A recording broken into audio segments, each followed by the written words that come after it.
Bismillahirrahmanirrahim. Assalamualaikum warahmatullahi wabarakatuh. Alhamdulillahirrabbilalamin. Allahumma sholli ala Sayyidina Muhammad wa ala ali Sayyidina Muhammad. Izin memperkenalkan diri. Nama saya Hasbi Abdullah dengan NPM 10121281 dan saya berasal dari kelas C8 Manajemen. Dan di video kali ini saya akan mempresentasikan video yang mana video ini akan berguna untuk memenuhi tugas dari ujian tengah semester. Dan di video kali ini juga saya akan membawakan materi dari mata kuliah Pendidikan Agama Islam yang berjudul Ma'rifatur Rasul. Dan untuk videonya, selamat menyaksikan. Ma'rifatur Rasul atau artinya mengenal para Rasul. Dan sebelum kita mengenal Rasul, kita harus tahu dulu apa itu Rasul.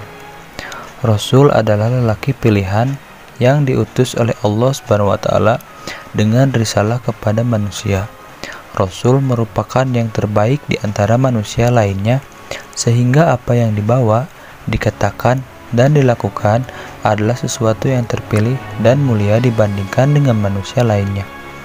Rasulullah itu manusia biasa tetapi memiliki akhlak dan perilaku yang sangat mulia.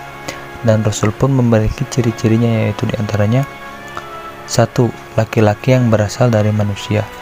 Hal ini dijelaskan dalam Quran Surat Al-Kahfi surah ke-18 ayat 110. Dan yang kedua adalah maksum, terjaga dari kesalahan.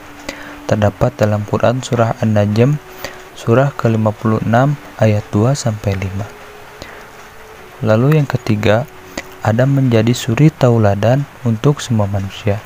Dan itu terdapat dalam Quran surah Al-Ahzab surah ke-33 ayat 21. Memiliki akhlak yang mulia, sidik, tabligh, amanah, dan fatonah. Dan hal tersebut terdapat dalam Quran surah Al-Qalam ayat 4. Lalu yang kelima, memiliki mukjizat sebagaimana dijelaskan dalam Quran surah Al-Qamar ayat 1. Lalu yang keenam, tersampaikan berita tentang kedatangannya. Quran surah Asy-Syaff ayat 6. Lalu yang ke-8, adanya berita kenabian Al-Furqan ayat 30. Lalu yang selanjutnya, hasil perbuatan seperti qadar, sahabat, lingkungan, dan tatanan kehidupan dan peradaban Islami. Lalu Rasulullah diutus tidak semata-mata hanya untuk menjadi manusia biasa. Rasul memiliki amanah yang harus dijalankannya, yaitu tugas para Rasul. Yang pertama adalah menyampaikan risalah. Hal ini telah ditentukan dalam Quran surah Al-Maidah ayat 67. Yang kedua, memperkenalkan Al-Khaliq atau pencipta, yang mana di sini para Rasul ditugaskan untuk memperkenalkan kepada seluruh umat manusia bahwa zatnya Allah itu ada nyatanya. Terdapat dalam Quran surah Ali Imran ayat 190. Yang ketiga adalah menjelaskan cara beribadah.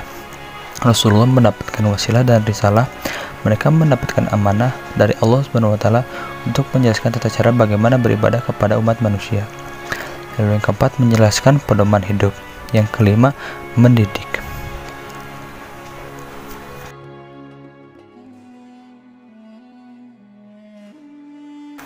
Keteladanan Rasul.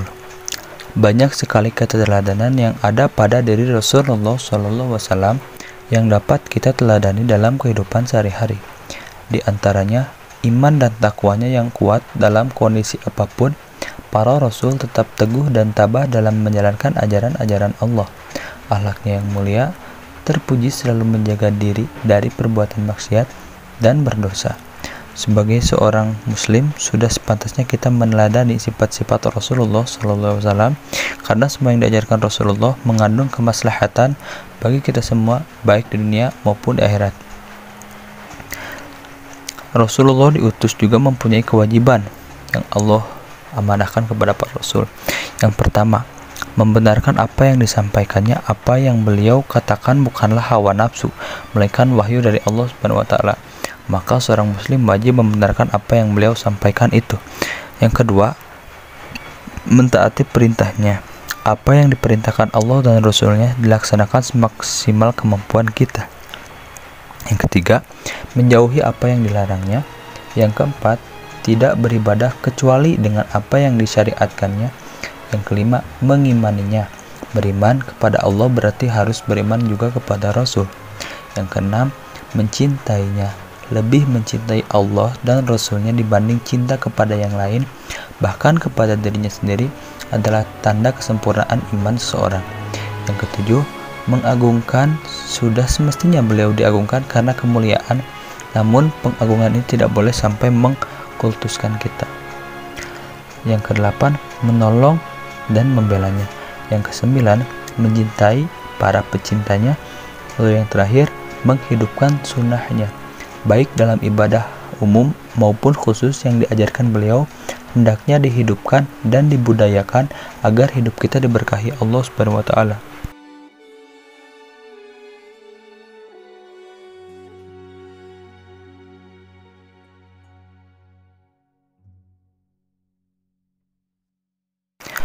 Dan setelah materi-materi yang telah kita bahas tadi, Ma'rifatul Rasul ini menjelaskan tentang mengenal para Rasul, yaitu teladan dari sifat-sifat mereka yang patut kita jadikan sebagai contoh bagi kehidupan umat manusia. Untuk dapat mencontoh sifat mereka, baiknya kita harus mengetahui siapa itu Rasul, apa tugas mereka diutus oleh Allah Subhanahu wa taala, baru kita dapat mengetahui akhlak dan sifat mereka yang sangat mulia dan patut kita jadikan sebagai contoh. Dan itu semua dapat kita ketahui dari asal muala kita sudah tahu dan mengenal siapa itu Rasul. Sekian video yang bisa saya presentasikan. Mohon maaf bila ada salah kata, pengucapan, ataupun materi yang disampaikan. Segala kekurangan itu datangnya dari diri saya pribadi, dan segala kelebihan itu murni datang dari Allah Subhanahu wa taala. Saya Hasbi Abdullah, izin mengundurkan diri. Wassalamualaikum warahmatullahi wabarakatuh.